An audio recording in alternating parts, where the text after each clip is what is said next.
Hello friends, आज की जो कहानी है वो उत्तर प्रदेश के एक छोटे से गांव की है। उत्तर प्रदेश के एक छोटे से गांव रामपुर में लोग रात के बाद पुराने तालाब के पास नहीं जाते। कहते हैं अगर रात को कोई 12 बजे वहां से गुजरे तो उसे एक लड़की की हल्की आवाज सुनाई देती है। क्या तुम मेरी डायरी पढ़ोगे? उस लड़की का नाम था कविता और वो सालों पहले मर चुकी है।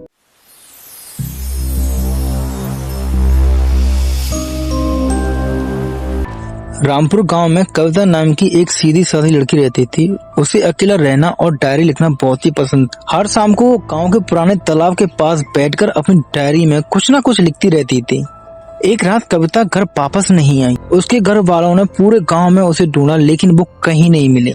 अगली सुबह कुछ गांव वाले तालाब के पास गए। वहां उन्हें कविता की चप्पल और उसकी डायरी मिली। डायरी का आखिरी पन्ना खुला था। उस पर लिखा था, मुझे लग रहा है मुझे कोई देख रहा है। अगर मुझे कुछ हो जाए तो शायद मेरी कहानी यहीं खत्म हो जाएगी। कुछ देर बाद तालाब से कविता की लाश मिली। पुलिस ने इसे एक्सीडेंट बताकर केस बंद कर दी, लेकिन असली डर उसके पास शुरू हुआ। रामपुर गांव के लोग कहने लगे कि रात को तालाब के पास सफेद कपड़ों में एक लड़की डायरी लिखती है। जब भी कोई उसके पास जाता है वो धीरे से अपना सर उठा के कहती है, तुम मेरी डायरी पढ़ोगे। और अजीब बात ये थी, अगले दिन उस इंसान की लाश भी उसी तालाब के पास मिलती थी। तब से रामपुर गांव में कोई भी रात के बाद तालाब के पास नहीं जाता, क्योंकि कहते हैं कविता की डायरी अभी भी अधूरी है और उसे एक नए पन्ने की तलाश है। अगर कभी तुम रामपुर गांव जाओ और रात को तालाब के पास कोई लड़की डायरी लिखती दिखे तो उसके पास मत जाना, क्योंकि हो सकता है उसकी डायरी का अगला पन्ना